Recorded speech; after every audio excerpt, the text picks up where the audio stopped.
नमस्कार मित्रों, मैं वास्तु विशेषज्ञ सत्येंद्र दवे मेरी चैनल वास्तु टॉक्स में आपका स्वागत करता हूं। आज हम वास्तु की दिशाओं के विषय में थोड़ा और समझेंगे। हम ये प्रयत्न करेंगे कि हर सप्ताह एक स्पेसिफिक दिशा को लेकर उसमें क्या होना चाहिए, क्या नहीं होना चाहिए, उस विषय में हम बात करेंगे। आज सबसे पहले जो दिशा, जिस कोण के विषय में हम बात करेंगे वह है ईशान कोण। ईशान को देव कोण माना गया है, भगवान शिव का कोना माना गया है। किसी भी भवन में, किसी भी दुकान में, किसी भी फैक्ट्री में, कोई भी निर्माणाधीन चीज के अंदर अगर ईशान कोण सुव्यवस्थित न हो तो उस स्थान पे कई प्रकार की दिक्कतों का सामना उस व्यक्ति को करना पड़ता है। ईशान कोण बने तब तक खुला रहना चाहिए। ईशान कोण के अंदर जितना हो सके वजन कम होना चाहिए, जितना हो सके ईशान कोण सुंदर होना चाहिए, हरा भरा होना चाहिए। ईशान कोण के अंदर अंडरग्राउंड टैंकी, बोरिंग, पानी का स्रोत होना चाहिए। ईशान कोण, उसमें कोई भी ऐसी चीज कि जो अपवित्र है वह नहीं होनी चाहिए। ईशान कोण कटा हुआ नहीं होना चाहिए, क्योंकि ईशान कोण वास्तु भगवान का सर है। ईशान कोण मानी उत्तर और पूर्व के बीच में लगने वाला कोना, उसको नॉर्थ ईस्ट कॉर्नर कहेंगे, जिसे वास्तु के अंदर ईशान कोण के रूप में जाना जाता है। किसी भी भवन में,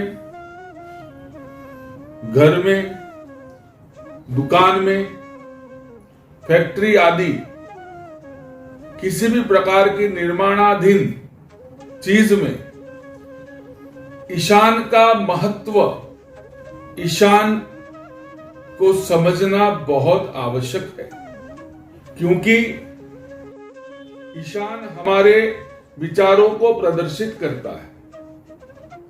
ईशान हमारे परिवार में हमारे सुपुत्र, हमारी संतति को प्रदर्शित करता है।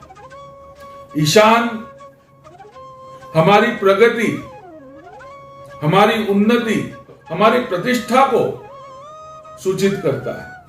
अगर घर में ईशान कोण बिगड़ा हुआ है, ईशान कोण कटा हुआ है, ईशान कोण में वजन है, ईशान कोण में टॉयलेट बाथरूम आदि आ रहा है,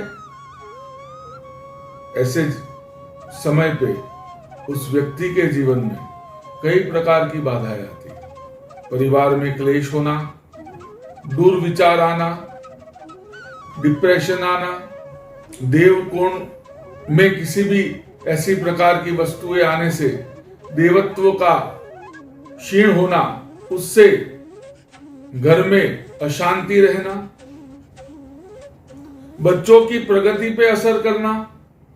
कई बार हमने देखा है कि ऐसे स्थान पे गलत चीज आने से अकाल मृत्यु होना, ये सब चीजें भी होती है। तो ईशान कोण का संपूर्ण ध्यान रखना बहुत आवश्यक है। अगर दुकान में, व्यवसायिक स्थान में, हमारी फैक्ट्री में ईशान कोण में दिक्कतें आती है तो उस स्थान पे उस व्यक्ति की प्रतिष्ठा में बाधाएं आती है, प्रगति में बाधाएं आती है। वह खुले मन से काम नहीं कर पाता है, हमेशा उसके सर पे भार भार भार रहता है। तो ईशान कोण जो कि देव कोण है, समझिएगा, देव कोण है, भगवान शिव का स्थान है। मित्रों, इस स्थान को जितना पवित्र रखोगे, जितना खुला रखोगे, जितना हरा भरा रखोगे, जितना सुव्यवस्थित रखोगे, उतने ही उस स्थान की अंदर आपके जीवन में सुख, शांति, समृद्धि, प्रतिष्ठा के अवसर बढ़ जाएंगे। तो मैंने जैसे कहा, ईशान कटा हुआ नहीं होना चाहिए, ईशान के ऊपर कोई भारी वस्तु नहीं होनी चाहिए, ईशान में से सीढ़ियां नहीं जानी चाहिए,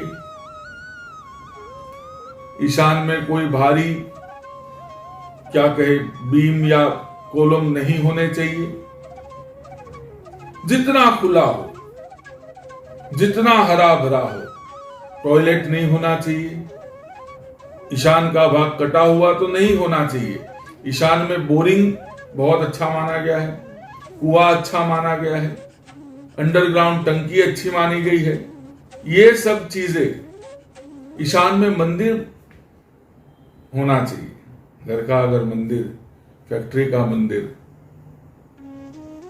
दुकान में मंदिर अगर ईशान कोण में रखा जाए तो वह श्रेष्ठ माना जाता है।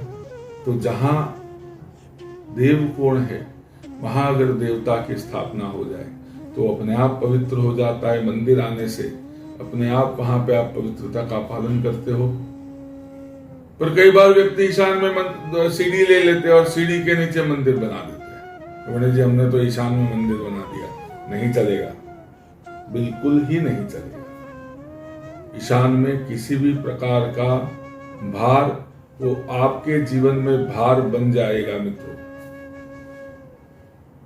ईशान को व्यवस्थित करना बहुत आवश्यक है। अगर आप चाहते हो कि उस स्थान में आप शांति से, प्रेम से रह सको, आपके बच्चों की, आपकी परिवार की प्रगति हो सके, तो ईशान व्यवस्थित होना अति आवश्यक है।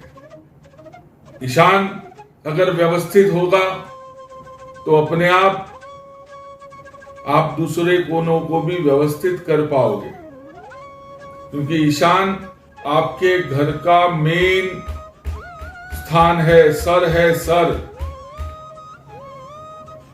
सर कट गया तो फिर बाकी के अंगों का कोई काम रहता नहीं है। तो मित्रों, आज हमने ईशान के विषय में जाना, आगे और भी समझने का प्रयत्न करेंगे। ईशान कोण को आप लोग जितना हो सके उतना व्यवस्थित करने का प्रयत्न कीजिए। अगर ईशान कोण के विषय में आपको अगर कोई प्रश्न है, अगर कोई ऐसी गलती आपसे हो गई है, तो आप हमसे हमारे दिए हुए माध्यम के,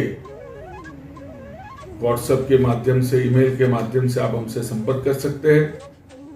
बस इतना ही कहते हुए मैं सत्येंद्र दवे आप सबकी विदा चाहूंगा। नमस्कार। अगर आपको ये वीडियो अच्छा लगा तो लाइक, शेयर और कमेंट कीजिए। अगर आपने हमारे चैनल को सब्सक्राइब ना किया तो सब्सक्राइब करके बेल आइकन को दबा दें, जिससे आपको हमारे चैनल की लेटेस्ट अपडेट मिलती रहे।